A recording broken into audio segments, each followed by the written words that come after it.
बिस्मिल्लाहिर्रहमानिर्रहीम, अस्सलाम वालेकुम। मैं हूं मुबशर हसन, आपका बायोलॉजी का टीचर। हम क्लास 10th के अंदर चैप्टर 6 को डिस्कस कर रहे थे। चैप्टर 6 में हमने एनिमल रिप्रोडक्शन को स्टार्ट किया था। आज हमने डिस्कस करना है गैमीटोजेनेसिस।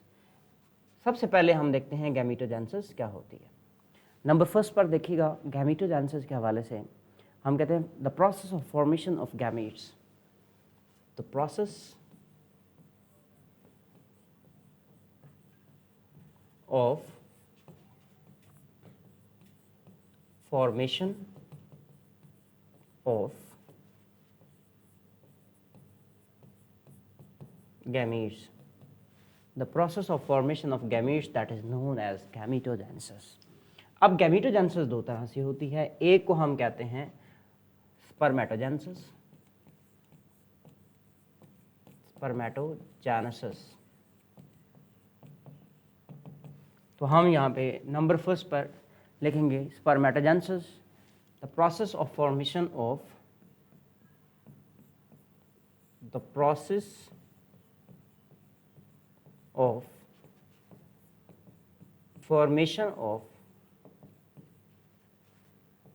स्पर्म्स। जाहिर सी बात है, स्पर्म की फॉर्मेशन किस में होगी? ये प्रोसेस किस में होगा? इन मेल्स होगा। ये फीमेल्स के अंदर नहीं होता, ये मेल्स के अंदर होता है। ये एक पॉइंट आ गया। अगर आपके पास शॉर्ट क्वेश्चन आता है गैमीटोजेनेसिस का, तो इसमें 3 रूब्रिक्स होंगे। एक तो इसकी डेफिनेशन होगी, फिर इसके 2 कंटेंट होंगे, एक स्पर्मेटोजेनेसिस और दूसरा oogenesis। सेकेंडली हम लिखते हैं oogenesis। oogenesis means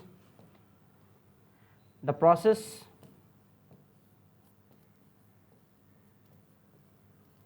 of formation of the process of formation of eggs। ये प्रोसेस किस में होता है? In females. ये दूसरा पॉइंट आ गया, यानी कि एक पॉइंट ये और दूसरा पॉइंट ये। अगर आपके पास शॉर्ट क्वेश्चन आता है गैमीटोजेनेसिस पर, तो आपका यहाँ पे क्वेश्चन कंप्लीट हो जाता है। कैसे कंप्लीट हुआ जी? देखें ज़रा। क्वेश्चन था, शॉर्ट क्वेश्चन था, 3 मार्क्स के लिए था। आप देखें, आपने नंबर फर्स्ट पे एक डेफिनेशन लिख ली है, नंबर सेकंड पे आपने इसकी एक स्पर्मेटोजेनेसिस की एक टाइप बता दी, सेकेंडली आपने सेकंड टाइप बता दी। तो इस तरह से 3 रूब्रिक्स आपके कंप्लीट हो जाएंगे और आपका शॉर्ट क्वेश्चन जो है वो कंप्लीट हो जाता है। आगे चलते हैं जी, क्वेश्चन नंबर नेक्स्ट। अब हमने डिटेल्स में डिस्कशन करनी है इन सब की। नंबर फर्स्ट पर हम लिखते हैं जी स्पर्मेटोजेनेसिस।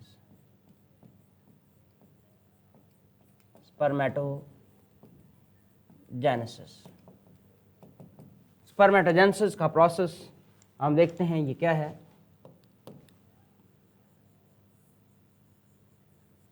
हमने कहा the process of formation of sperms that is known as spermatogenesis.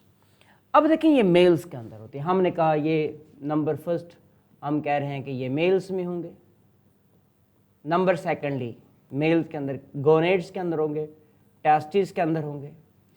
अच्छा, टेस्टिस के अंदर आगे फर्दर हम बात करें तो ये किस में होता है? जो हमने ट्यूब्यूल्स कही थी, कॉइल ट्यूब्यूल्स हैं, जिनको हम सेमिनिफेरस ट्यूब्यूल्स कह रहे थे, ये वहाँ पर मौजूद होते हैं, सेमिनिफेरस ट्यूब्यूल्स। इन ट्यूब्यूल्स को हमने कुछ यूं बनाने की कोशिश की थी। इनका ये डायामीटर है। इस डायामीटर में हमने कहा इनकी ये आउटर क्या है? ये जर्मिनल एपिथेलियल लाइनिंग्स है। ये जर्मिनल एपिथेलियल लाइनिंग है। अब होगा क्या?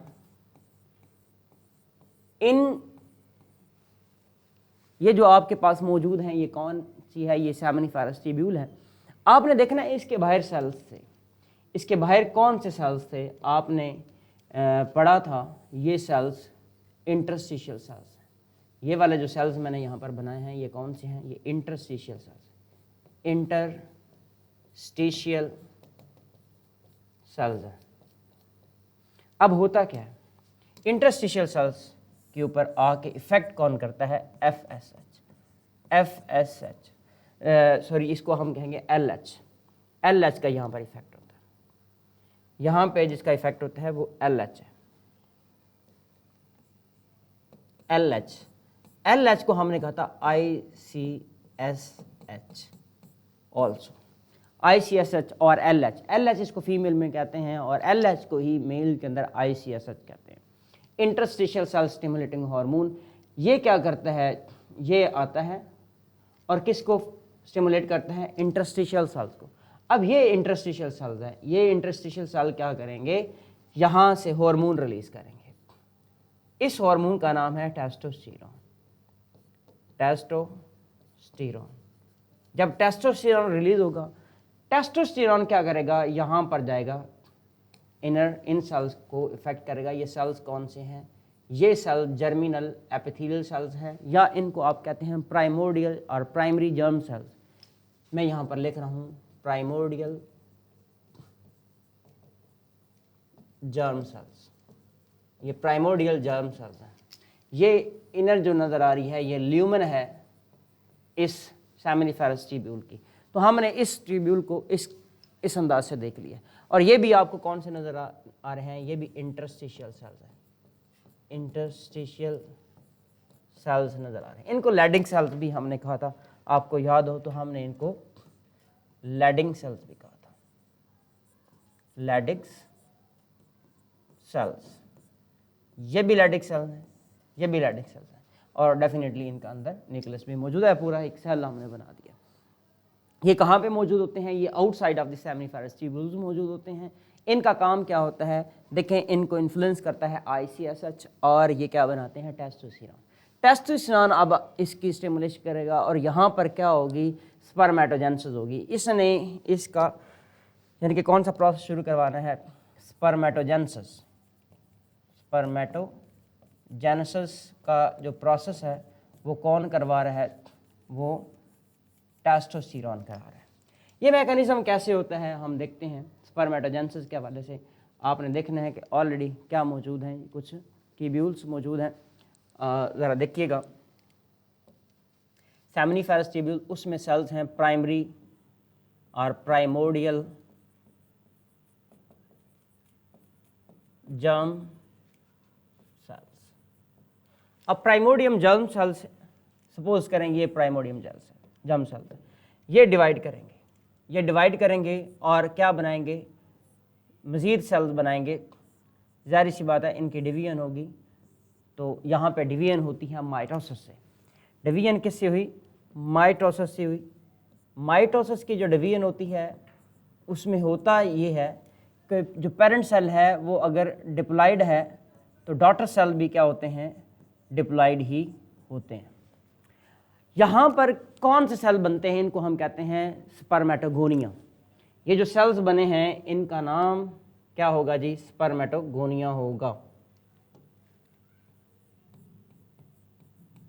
स्पर्मेटोगोनिया, ये स्पर्मेटोगोनिया आगे फर्दर डिवाइड करते हैं, ठीक है। इसी तरह से आप देखें, फिर इसकी डिवीजन होगी और फिर 2 सेल बनेंगे और अगेन से जो डिवीजन होगी वो कौन सी होगी, माइटोसिस होगी।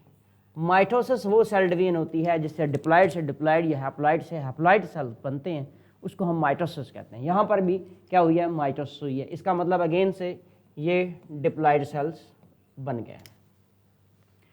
अब ये जो सेल्स बने हैं यहाँ पे स्पर्मेटोगोनिया की नेक्स्ट डिवीजन से, इसको हम कहते हैं प्राइमरी स्पर्मेटोसाइट्स। ये बन गए हैं प्राइमरी स्पर्मेटोसाइट्स। प्राइमरी स्पर्मेटोसाइट्स में डिवीजन होगी फर्दर। आए देखते हैं जी, इनके अंदर डिवीजन हो रही है और ये यहाँ पर सेल बना रहे हैं सेकेंडरी स्पर्मेटोसाइट्स। यहाँ पे जो डिवीजन हुई है इसको हम कहते हैं, ये है मियासिस। और मियासिस की 2 टाइप्स होती हैं। यहाँ पर जो हुई है मियासिस फर्स्ट हुई है। मियासिस जब भी होती है, यानी कि मियासिस फर्स्ट जब भी होती है तो डिप्लॉइड से हैप्लॉइड सेल्स बन जाते हैं, यानी कि इनमें नंबर ऑफ क्रोमोसोम जो है वो हाफ हो जाता है। सपोज करें ह्यूमन के अंदर, मैं ह्यूमन के लिए लिख देता हूँ, अगर ह्यूमन के लिए नंबर ऑफ क्रोमोसोम सपोज करें कितने हैं जी 46 हैं, तो यहाँ पर 46 डिप्लॉयड से डिप्लॉयड, यहाँ पे 46 हैं तो 46 से हैप्लॉयड कितने होंगे 23 हो जाएंगे। ये आपने याद रखना है। आगे चलते हैं जी, फिर डिवीजन होगी। फिर इस डिवीजन को हम क्या बोलते हैं, यहाँ पर दोनों जो सेकेंडरी ओसाइट हैं ये डिवाइड करेंगे। आप देख रहे हैं कि एक प्राइमरी स्पर्मेटोसाइट से 4 सेल बन गए, इनको हम कहते हैं स्पर्मेटिड्स, इनको स्पर्मेटिड्स कहा जाता है। अब स्पर्मेटिड्स की जो डिवीजन हुई है ये कैसे हुई है, ये आपने याद रखना है। ये मियासिस सेकंड से हुई है। मियासिस सेकंड होती है, पहले जो मियासिस हुई है मियासिस फर्स्ट थी, अभी कौन सी हुई है मियासिस सेकंड हुई है। और आपने देखा है क्या बन गए स्पर्मेटिड। डेफिनेटली ये हैप्लॉइड था तो ये भी सारे सेल्स क्या होंगे, हैप्लॉइड ही होंगे। हैप्लॉइड से हैप्लॉइड ही बने। अच्छा, ये जो प्रोसेस था इसको हम क्या बोल रहे हैं, ये आपने देखा है स्पर्मेटोगोनिया से प्राइमरी स्पर्मेटोसाइट बने, प्राइमरी स्पर्मेटोसाइट से सेकेंडरी स्पर्मेटोसाइट बने, सेकेंडरी स्पर्मेटोसाइट से स्पर्मेटिड्स बन गए। अब यहाँ पर इनकी होगी मैचुरेशन, हम देखते हैं इनकी हो रही है मैचुरेशन, और इनकी मजीद डिवीजन नहीं होती, सिर्फ इनमें क्या होगी मैचुरेशन होगी। आप देखते हैं कि यहाँ पर क्या हो रही है जी, मैचुरेशन हो रही है, और ये स्पर्म जो है क्या हो जाते हैं, इनमें हेड और टेल बन जाता है। अब ये हैं जी स्पर्म्स, इनको हम क्या बोलते हैं, स्पर्म्स हैं। ये स्पर्म्स हैं। अब आप देख रहे हैं कि इनके पास टेल भी है और हेड भी है। इनका स्ट्रक्चर मैं अभी बनाता हूँ, तो देखिएगा आपने ये भी साथ मेंशन करना है कि ये सारे के सारे क्या हैं, हैप्लॉइड है। आपने यहाँ से नोटिस करना है कि एक स्पर्मेटोगोनिया से कितने बनेंगे और एक प्राइमरी स्पर्मेटोसाइट से कितने बने। आपने देखा कि एक प्राइमरी स्पर्मेटोसाइट से कितने स्पर्म बन गए हैं, 4। इसी तरह स्पर्मेटोगोनिया से देखेंगे तो एक स्पर्मेटोगोनिया से 2 प्राइमरी स्पर्मेटोसाइट्स बनेंगे, तो एक प्राइमरी स्पर्मेटोसाइट से 4 स्पर्म बन रहे थे, तो इसका मतलब है 2 प्राइमरी स्पर्मेटोसाइट से कितने बनेंगे, 8 स्पर्म्स बन जाएंगे। ये वो प्रोसेस है जिसको हम क्या बोल रहे हैं, स्पर्मेटोजेनेसिस है। और यहाँ पर ये जो प्रोसेस है इसको हम कहते हैं ये मैचुरेशन हुई है। यहाँ पर मैचुरेशन में क्या होता है, आइए देखते हैं। मैचुरेशन में आपने यहाँ पे नोटिस करना है कि ये स्पर्म की क्या बनाई गई है, यहाँ पर ये उसकी नेक है, ये स्पर्म की बिल्कुल मिडल पीस बन गया जी। आप ज़रा नोटिस करें तो ये इसका मिडल पीस है। इस मिडल पीस में मल्टीपल ऑर्गेनल्स हैं, लाइक माइटोकॉन्ड्रिया है। माइटोकॉन्ड्रिया जो है वो कैसे होता है, हमने याद रखना है कि माइटोकॉन्ड्रिया हमेशा स्पाइरल शेप में होते हैं, मल्टीपल होते हैं, ढेर सारे होते हैं। अच्छा, इसके बाद आप देखें तो यहाँ पर क्या मौजूद है, इसकी एक टेल मौजूद है। ये स्पर्म की टेल है, इसे हम इसका फ्लैजेला भी कहते हैं, फ्लैजेला। और इसकी टेल ये किसकी है जी, ये स्पर्म की है। अच्छा, फिर यहाँ पर इसका मिडल पीस भी आपने देख लिया कि ये क्या है, इसका मिडल पीस है। अब यहाँ पे देखेंगे इसकी यहाँ पे आपको नेक नज़र आएगी, ये आपको नेक नज़र आ रही है किसकी, स्पर्म की।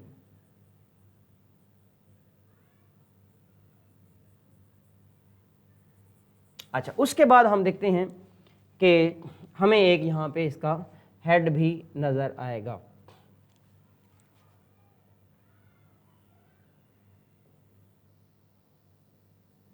ये आपको स्पर्म का हेड नज़र आ रहा है। इस हेड में देखें तो मल्टीपल स्ट्रक्चर्स होते हैं।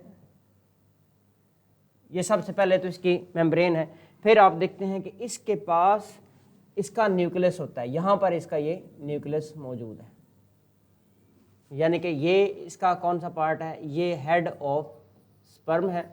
यहाँ पर आपको इसका न्यूक्लियस नज़र आ रहा है, ये न्यूक्लियस है। और फिर छोटे छोटे यहाँ पर वेजिकल्स भी आपको नज़र आएंगे।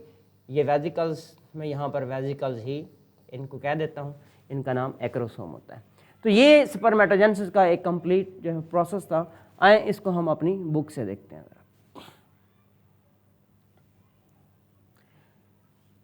स्पर्मेटोजेनेसिस के हवाले से बात कर रहे हैं जी।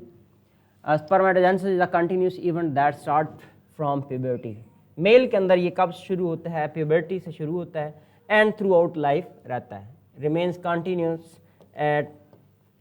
Continue through out the life. यानी कि ये प्रोसेस वो प्रोसेस है जो एट प्यूबर्टी स्टार्ट होता है और थ्रू आउट लाइफ रहता है। लेकिन फीमेल के अंदर एग की जब हम बात करेंगे तो एग प्यूबर्टी से एक ख़ास टाइम तक होगा, उसके बाद वो नहीं प्रोड्यूस होंगे, लेकिन जो स्पर्म्स होते हैं वो कंटिन्यूसली प्रोड्यूस होते रहते हैं।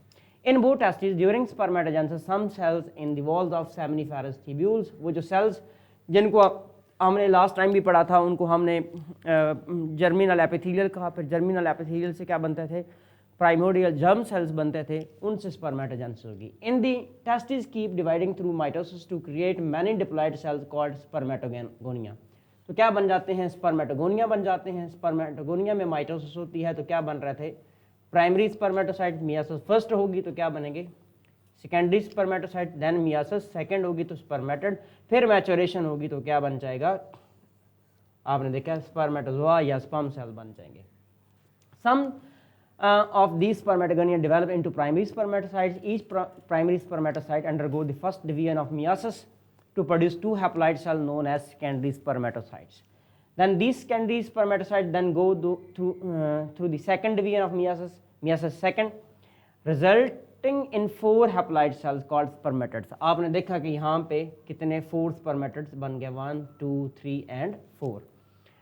Spermatids are non-motile and they go through changes to become motile. Their nuclei shrink and structure such as the acrosome, a tail and a mitochondrial ring are formed. After these changes the spermatids become sperm या फिर इसको spermatozoa कहते हैं।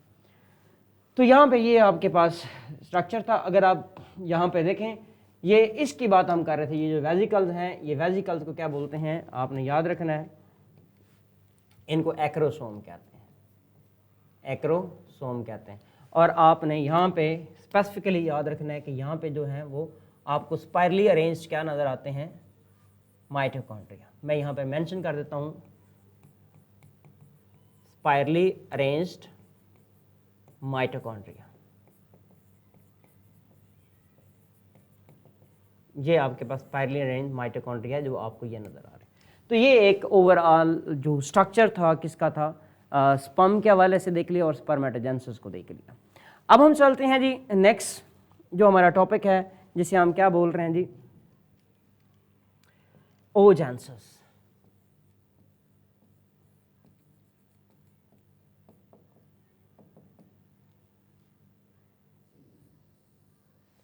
Oogenesis हमें पता है female के अंदर होता है। फीमेल में हमने कहा पहली बात कि ये किस में होता है? In female. सेकेंडली हम कहते हैं किस में होता है? इन ओवरीज। ओवरीज के अंदर ये प्रोसेस किस में होता है? इन फॉलिकल सेल्स। फॉलिकल सेल्स में ये प्रोसेस होगा। और कैसे होगा ये प्रोसेस, आए देखते हैं जी। हमने प्रीवियस लेक्चर के अंदर भी कुछ डिस्कशन की थी। हमने कहा था ये सपोज करें आपको क्या नज़र आ रही है? एक ओवरी नज़र आ रही है, ये आपको एक ओवरी नज़र आ रही है। इस तरह से ये एक ओवरी नज़र आ रही है, ओवल शेप ऑलमोस्ट। और हमने कहा था यहाँ पर क्या होते हैं? प्राइमरी फॉलिकल्स होते हैं, मौजूद होते हैं प्राइमरी फॉलिकल्स। ये आपको नज़र आ रहे हैं प्राइमरी फॉलिकल्स, मल्टीपल्स हैं प्राइमरी फॉलिकल। इसमें से हम कहते हैं कुछ जो है वो क्या करते हैं? ग्रो करते हैं और वो डेवलप कर रहे होते हैं। और इनमें से हम कहते हैं एक जो है वो डेवलप कर जाता है मुकम्मल तौर पे, बाकी जो है वो डेवलप नहीं करते हैं। अच्छा, अब ये जो डेवलप हो रहा है, हम सबसे पहले तो ये देखेंगे इनके ऊपर किस चीज़ का इफेक्ट होता है। आए देखें इनको इफेक्ट कौन कर रहा है, आपने देखना है इनके ऊपर इफेक्ट किसका है। एक हार्मोन था जिसका नाम था FSH, फॉलिकल स्टिमुलेटिंग हार्मोन। ये किसके ऊपर इफेक्ट कर रहा है जी, इन प्राइमरी फॉलिकल्स को इफेक्ट कर रहा है। ये है प्राइमरी फॉलिकल्स। ये प्राइमरी फॉलिकल्स डेवलप करने लग जाएंगे, डेवलप करेंगे तो ग्राफियन फॉलिकल बनेगा।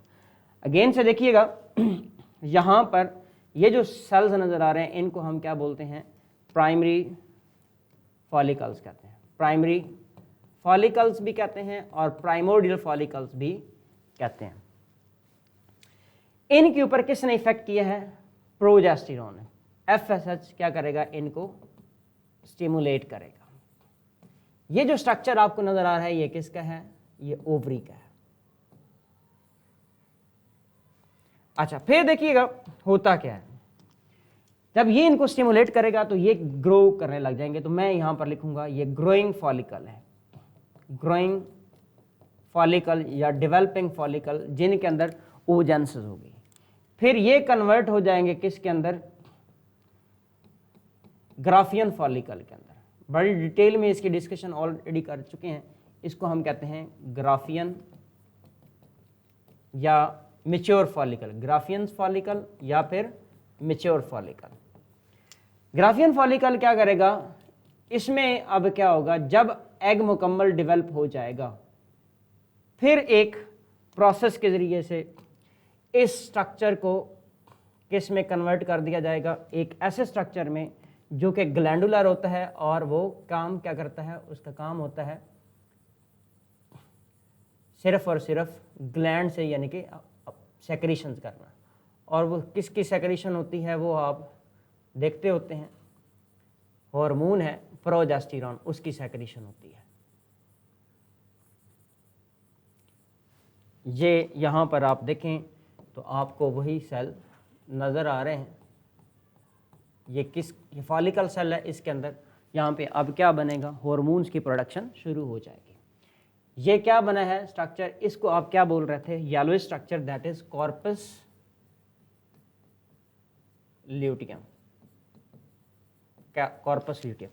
अब इसके अंदर वो सेल्स मौजूद हैं जिनके अंदर डेवलपमेंट शुरू हो जाएगी। कैसे उनमें डिवीजन शुरू होती है, वो क्या मैकेनिज्म है, वो भी हम देखेंगे। ये जो आपको नज़र आ रहा है कॉर्पस ल्यूटियम, ये हार्मोन बनाएगा जिसको हम कहते हैं प्रोजेस्टेरोन। प्रोजेस्टेरोन। ग्राफियन फॉलिकल क्या बना रहे थे, ये हार्मोन बना रहे थे जिसको हम कह रहे थे एस्ट्रोजन। अगेन से हमने इस बात को यहाँ पर डिस्कस कर लिया है। जब ये हार्मोन बनाना बंद कर देती है, जब इसके ख़त्म होने का वक्त आ जाता है, तो ये बिल्कुल रिग्रेसिव हो जाती है, ख़त्म हो जाती है, इसका फंक्शन नहीं रहता, इसको नॉन फंक्शनल कहेंगे। उस वक्त हम इसको नाम देते हैं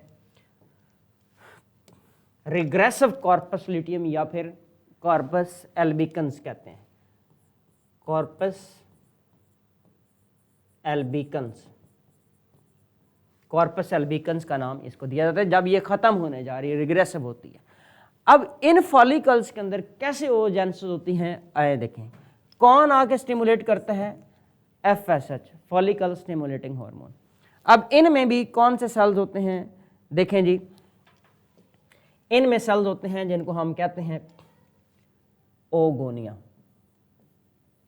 ओगोनिया डिप्लॉइड सेल है। ओगोनिया के अंदर क्या होती है, माइटोसिस होती है। माइटोसिस में आपको पता है ओगोनिया क्या करेंगे, उसी तरह से आपको डिवाइड होते नजर आएंगे किन सेल्स के अंदर, जिनको हम कहेंगे प्राइमरी ओसाइट्स। ये बन जाएंगे प्राइमरी ओसाइट्स बन जाएंगे, प्राइमरी ओसाइट्स। अब आपने देखा है कि सेकेंडरी ओसाइट डिप्लॉइड थे, यानी कि सपोज करें ह्यूमन का सेल है तो 46 क्रोमोसोम है, तो ये भी क्या होंगे, डिप्लॉयड होंगे, यानी कि 46 क्रोमोसोम्स इनमें भी मौजूद होंगे। ये प्राइमरी oocyte है। प्राइमरी oocyte के अंदर फर्दर डिवीजन होगी। ये जो डिवीजन होगी ये कैसी होगी, इसको हम क्या बोलेंगे, यहां पर क्या बनेगा जी, सेकेंडरी oocyte बनेगा। इसको हम लिखते हैं, ये बन गया सेकेंडरी oocyte। सेकेंडरी oocyte क्या होंगे, हैप्लॉइड होंगे। इसका मतलब है नंबर ऑफ क्रोमोसोम 23 हो गए। इसका मतलब है यहाँ पर जो प्रोसेस हुआ है उसको हम क्या लिखेंगे, अब मियासिस हो गई है।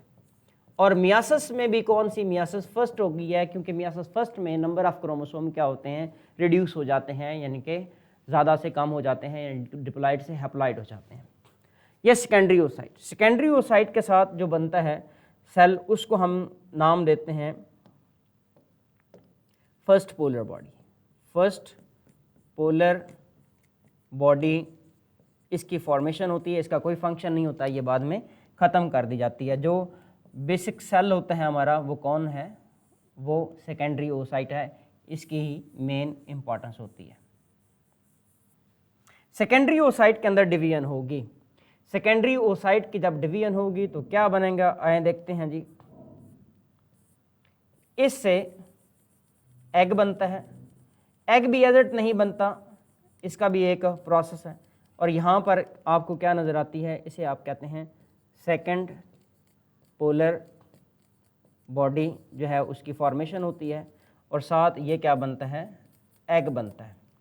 एग यहाँ पर आप देखिएगा, बेसिक ये प्रोसेस इस तरह से होता नहीं है, लेकिन मैं थोड़ा सा उसको ब्रीफ कर देता हूँ। अब ओगोनिया जो है, इसके हवाले से अगर बात करें तो ओगोनिया मौजूद होते हैं, ये बन जाते हैं फॉलिकल्स के अंदर। ये प्रोसेस फॉलिकल्स के अंदर हो रहा है। ये फॉलिकल्स की डेवलपमेंट के साथ ही इसका प्रोसेस हो जाता है, यानी कि before birth of that female, यानी कि एक जब फीमेल की डेवलपमेंट हो रही होती है, जब उसमें गोनेड्स बनते हैं, यानी कि जब उसमें ओवरीज बनती हैं, तभी उसमें ओजेंसिस का प्रोसेस शुरू हो जाता है, जैसे ही फॉलिकल्स बनते हैं, क्योंकि पहले ही फॉलिकल बना के रख दिए जाते हैं। अब होता क्या है कि ये फॉलिकल्स बना के रख दिए गए हैं, इसमें ओजेंसिस का प्रोसेस शुरू हो जाता है, फिर ओजेंसिस का प्रोसेस स्टॉप हो जाता है। ओजेंसिस का प्रोसेस स्टॉप हो जाता है, उसको हम फर्स्ट अरेस्ट कहते होते हैं। वो किस में हो जाती है, यानी कि वो प्राइमरी oocyte में ही हो जाती है। प्राइमरी oocyte से आगे जो है वो होता क्या है, इसके डिवीजन होती है, फिर मेंस्ट्रुअल साइकिल शुरू होता है, फिर सेकंड अरेस्ट भी होता है। डेफिनेटली सेकंड अरेस्ट जाके कहाँ ख़त्म होता है, जब प्यूबर्टी होती है। प्यूबर्टी के बाद जो सेकंड अरेस्ट जो है वो ख़त्म होता है। अब यहाँ पर क्या कहते हैं कि जी सेकेंडरी oocyte बना है। अब सेकेंडरी oocyte की डिवीजन यहाँ पे रुक चुकी होती है, यहाँ पे सेकंड अरेस्ट हो चुका होता है। और अब इसने एग के अंदर तब कन्वर्ट होना होता है जब इसकी फर्टिलाइजेशन होती है। जब इसकी फर्टिलाइजेशन होती है, अगर ये फर्टिलाइज नहीं होता तो ये एग के अंदर चेंज नहीं होता, ये सेकेंडरी oocyte ही रहता है। और इसी तरह जो प्राइमरी oocyte है, ये प्राइमरी oocyte ही रह सकते हैं अगर फॉलिकल्स डेवलप नहीं करते। अगर फॉलिकल एज इट रहते हैं प्राइमरी फॉलिकल में, तो उसी के अंदर प्राइमरी oocyte रहते हैं। वो प्राइमरी oocyte सेकेंडरी oocyte में कभी भी चेंज नहीं होते। तो आपने इस तरह से इन बातों को भी डिस्कस करना है। अब चलते हैं ज़रा बुक की तरफ। ये है आपके पास ओजेंसिस। ओजेंसिस के प्रोसेस के हवाले से देखिएगा। Oogenesis is a cyclic event that generally occurs only once in the period of one reproductive cycle. It starts before birth of an individual but arrest in prophase first. Prophase first किसकी होती है, याद रखिएगा, ये myiasis first की होती है। Myiasis first की प्रोफेज में ये क्या होता है, अरेस्ट हो जाता है। At puberty it restart and remains continue alternatively in both ovaries till specific age. Alternatively both ovaries यानी कि कभी राइट कभी लेफ्ट की बात कर रहे हैं। During oogenesis, some cells in the ovary form vesicular structure called follicles. ये जो हमने ग्राफियन फॉलिकल कहा है, ग्राफियन फॉलिकल को वेजिकुलर फॉलिकल भी कहते हैं। Each contain one diploid cell, oogonium, plural आप देखें तो प्लूरल में इसमें oogonium. Some of these oogonia develop into diploid primary oocyte which act as egg mother cell. One primary oocyte undergo the first stage of meiosis, first producing two haploid cells. The smaller cell is called first polar body, and while the larger one is called secondary oocyte. The secondary oocyte then complete the second stage of meiosis, producing two haploid cells, the second polar body and egg. In oogenesis, the meiosis second generally occurs after ovulation if the sperm are available in female reproductive tract. यानी कि second myiasis तब complete होती है जब sperm आएगा, उसने fertilise करना है और फिर जाके ये कंप्लीट होगी, अदरवाइज कंप्लीट नहीं होती। अब देखिए इसी तरह ओगोनियम है, माइटोसिस से डिवाइड किया, ये डिप्लॉइड था, ये बन गया यहाँ पर हैप्लॉइड सेल, डिप्लॉइड से डिप्लॉइड बन गया, डिप्लॉइड से डिप्लॉइड बन गया, प्राइमरी oocyte। ये बिफोर बर्थ था और अरेस्ट हो गया है मियासिस, कहाँ पर, मियासिस फर्स्ट में, प्रोफेज फर्स्ट में बनी है सेकेंडरी, यहाँ पे नेक्स्ट सेकेंडरी oocyte और फर्स्ट पोलर बॉडी, और फिर अरेस्ट हो गया है मेटाफेज सेकंड पे, मियासिस सेकंड पर। फिर कब जाके जब स्पर्म आएगा, आपने देखा है कि ये स्पर्म आया है और इसने क्या किया है, ये फर्टिलाइज किया है किसको, एग को, और फिर जाके ये कन्वर्ट हुआ है फर्टिलाइज्ड एग में। तो ये आपका प्रोसेस था oogenesis का।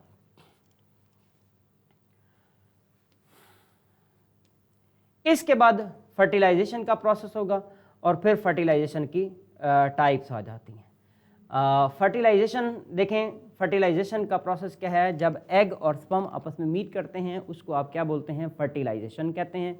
और fertilisation is the union of male gamete sperm and female gamete to form zygote. It restores the diploid number of chromosome 46 in human with each parent continue half of the genetic material इनके 23। आप इसमें देखते हैं क्या है, आपने जब बात की है कि यहाँ पर यानी कि एक स्पर्म आ गया है प्लस एक एग आया है, आपस में यूनाइट की हैं तो क्या बन गया है, जाइगोट बन गया। अब एग क्या है, हैप्लॉइड है, और स्पर्म भी हैप्लॉइड है, और जाइगोट डिप्लॉइड, यानी कि यहाँ पर नंबर ऑफ क्रोमोसोम अगर देखें तो कितने थे, 23 थे, यहाँ पर भी 23 थे, और जाइगोट में कितने हो जाते हैं, 46, यानी कि जो गैमीट्स में नंबर ऑफ क्रोमोसोम था वो यूनाइट करता है, और नंबर ऑफ क्रोमोसोम वो जो सेल का होता है यानी कि इंडिविजुअल का होता है वही बन जाता है, दोबारा से रिस्टोर हो जाता है। टाइप्स ऑफ फर्टिलाइजेशन, अगर आपके पास शॉर्ट क्वेश्चन आता है फर्टिलाइजेशन का तो डेफिनेटली इसकी टाइप्स होती हैं। एक को हम कहते हैं इंटरनल फर्टिलाइजेशन और एक को हम कहते हैं एक्सटर्नल फर्टिलाइजेशन। अगर कोई फीमेल बॉडी अपने एग को बॉडी से बाहर रिलीज कर दे, जैसे कि फ्रॉग या फिश करते हैं, पानी में अपने एग्स को रिलीज करते हैं और वहाँ पर उन स्पर्म आते हैं, उनको फर्टिलाइज करते हैं, तो उसको हम क्या बोलते हैं, फर्टिलाइजेशन, वो है एक्सटर्नल। इसी तरह अगर बॉडी के इनसाइड स्पर्म को डिपॉजिट किया जाता है, जैसे कि रेप्टाइल्स भी करते हैं, बर्ड्स भी करते हैं और मैमल्स भी करते हैं, उसको हम कहते हैं इंटरनल फर्टिलाइजेशन। तो ये आपकी 2 टाइप्स होंगी। इसी में हमारा एक छोटा सा टेबल है, वहाँ उसको हम डिस्कस करते हैं, उसके साथ हमारा लेक्चर कंप्लीट हो जाएगा। Internal fertilization inside of the body, यानी कि फर्टिलाइजेशन लोकेशन क्या है, inside of the body. External में outside of the body, gametes release direct into female reproductive tract. Internal fertilization में जो गैमीट्स होते हैं यानी कि स्पर्म होते हैं वो डायरेक्टली फीमेल बॉडी में रिलीज किए जाते हैं। एक्सटर्नल फर्टिलाइजेशन में ऐसा नहीं होता। एक्सटर्नल फर्टिलाइजेशन में स्पर्म हो या एग हो, दोनों gametes outside of the body release किए जाते हैं और वाटर स्पेसिफिकली इनके लिए चाहिए होता है और ये फर्टिलाइज होते हैं। ऑफस्प्रिंग नंबर, जो इंटरनल फर्टिलाइजेशन होती है इनका नंबर ऑफ ऑफस्प्रिंग कम होता है क्योंकि वो सेफ होते हैं। जो एक्सटर्नल फर्टिलाइजेशन होते हैं इसमें नंबर ऑफ ऑफस्प्रिंग बहुत ज़्यादा होता है क्योंकि वो अनसेफ होते हैं और वो वहाँ पे उनकी डेथ हो सकती है या उनके प्रेडेटर हो सकते हैं। पेरेंटल केयर, पेरेंटल केयर यानी कि पेरेंट्स इनकी केयर कर रहे होते हैं, इनकी केयर जो है वो कम ही पेरेंट्स से होती है, वो कम होती है, ज़्यादातर वो खुद से ही डेवलप करते हैं। एनिमल टाइप देखिएगा, occur mostly in land animals, और जो एक्सटर्नल फर्टिलाइजेशन होती है ज़्यादातर एक्वेटिक में होती है क्योंकि उनके लिए पानी एक मीडियम ज़रूरी होता है फर्टिलाइजेशन के लिए। एग्जाम्पल मैमल्स, बर्ड्स और रेप्टाइल्स, और यहाँ पर है fish, amphibian and marine invertebrates. तो ये आपका एक इम्पॉर्टेंट शॉर्ट क्वेश्चन था जो कि इंटरनल फर्टिलाइजेशन और एक्सटर्नल फर्टिलाइजेशन पे था। तो आज का लेक्चर हमारा कंप्लीट होता है। इससे प्रीवियस तमाम लेक्चर्स की वीडियोस हमारे यूट्यूब चैनल पर मौजूद हैं, आप वहाँ से देख सकते हैं। अपना ख्याल रखिएगा, हमारे चैनल का ख्याल रखिएगा, फ्रेंड से शेयर कीजिएगा। आज का लेक्चर कंप्लीट होता है। इसके साथ आप याद रखिएगा हमारे व्हाट्सएप चैनल को फॉलो कीजिएगा। व्हाट्सएप चैनल पर आपको मल्टीपल MCQs मिलेंगे तमाम सब्जेक्ट के, और उनको अपने फ्रेंड से भी ज़रूर शेयर कीजिएगा। अपना ख्याल रखिएगा, चैनल का ज़रूर ख्याल रखिएगा। मुझे और हमारी टीम को दें इजाज़त। अल्लाह हाफ़िज़।